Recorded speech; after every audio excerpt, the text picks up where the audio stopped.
the last messenger. Ang ibang salita ng messenger ay angel.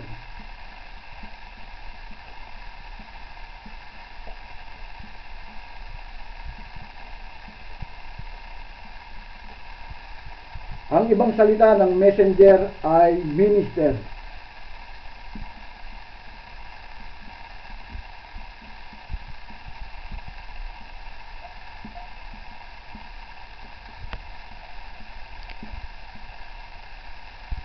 Kaya kapag tinignan nyo yung the last messenger, ang lalabas po niyan ay the last minister, the last angel.